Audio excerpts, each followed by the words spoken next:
Hi, and welcome to another episode on M&A Ambassadors, Becoming the USP, the Ultimate Sales Professional.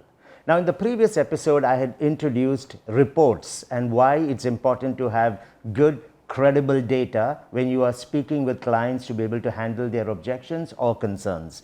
And I introduced two reports, just gave you an example of how to sell the source before you sell the statistics. So today I would like to actually talk about three particular reports that you could use, and you can download them. They're all available free for use. Now, just a word here. None of these reports are going to be an infringement on copyright because they're all published on the internet. You can get them on the Instagram of these sources as well. So you can download these reports and use them with confidence, but I would recommend that you acknowledge the source. You see, we have some great hardworking people doing some excellent research to give us these reports. Let's give them the credit for what they're doing and then use these reports to our advantage. So let's look at three reports today. One of the reports I'd like to talk about was a study or a survey conducted by the Economist. It came out on the 13th of June this year. Now, when positioning Dubai to people, this is an excellent statistic to use because the performance of the property is directly connected to the attractiveness and the performance of the city. So in terms of a Dubai positioning, the Economist report that came out on 13th of June is excellent. Basically, the Economist is a 179-year-old news channel, digital as well as in print, and they're headquartered in the UK, but they have editorial offices in the Middle East, in the US, and in Asia. Now, the survey looked at the top 10 global cities in terms of performance, and Dubai ranked number 3, ahead of London, New York, Paris, Sydney, Johannesburg, Tokyo, San Francisco. So it's a very nice report that you could use. Now, what were the criteria that they looked at that put Dubai at number 3? The first was the GDP, that is the economic performance of the city annually, and Dubai ranked extremely high, one of the most positive performances last year in the world. The second criteria was the population increase, and Dubai has been having an aggressive growth in population. We average around 5 to 6% every year. This year has already been a growth of around 1.9%, and we expect to close out at around 3.5%. So the second criteria is the population growth.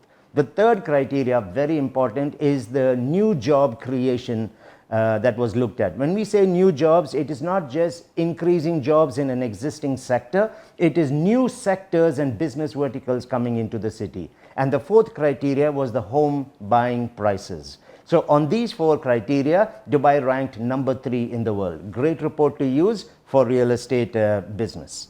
The second report that I'd like to talk about will handle an objection that you'll hear frequently in the market, that Dubai is a bubble. Now, I've been hearing this from 2006, and it's a very strong bubble.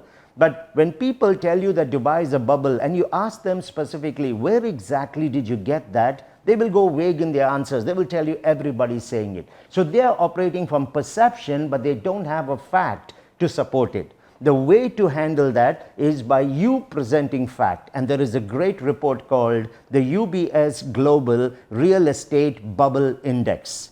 It's a report that comes out in October every year, and it measures the top 25 cities for real estate performance in terms of their risk as a bubble. So this report comes in October, but if you look at the number of cities in that report, you will notice only one Middle Eastern city, which is Dubai. Now, this is a fact-based report that you can use to counter the objection.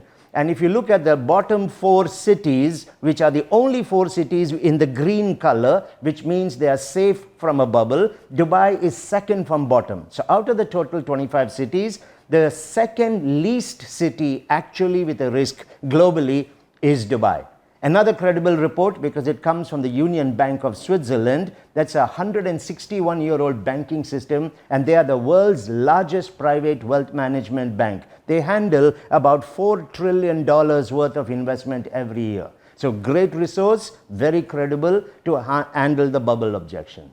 And I'll give you a third one today, which is if you want to have some good market updates, local, regional, as well as international, you should be using the CBRE reports. Now, the CBRE stands for Coldwell Banker Richard Ellis. They were established in 1906 in San Francisco, and they are a 117-year-old company. CBRE is the world's biggest commercial real estate brokerage company. And they have some really good reports on how the market has been performing. Nicely presented in good PDFs, good factual evidence that you can give to show why Dubai is outperforming most of the markets in the world. So what I would like you to do is, after you have watched this episode, go onto Instagram and follow this page, CBREMENA. I'll say that again, CBREMENA. Once you follow that page, you can see monthly updates, quarterly updates, half-yearly updates on Dubai, Saudi Arabia, the Middle East, global predictions. Great reports. If you click on the link in the bio, you will be taken to their page where you can download all of these in PDF form. So here are 3 great reports which can be used, credible global reports that will help you to position the facts about Dubai. Now, in the next episode, I will introduce you to the Knight Frank reports. I'll introduce you to the Henley and Partner reports, and we'll talk about the Savills Global Prime Real Estate Index. So, I want you to start using these reports. Read them through carefully yourself so that you understand the numbers and how you can relate that to Dubai's current performance. Thank you for joining us on this episode of M&A Ambassador, Becoming the USP, the Ultimate Sales Professional.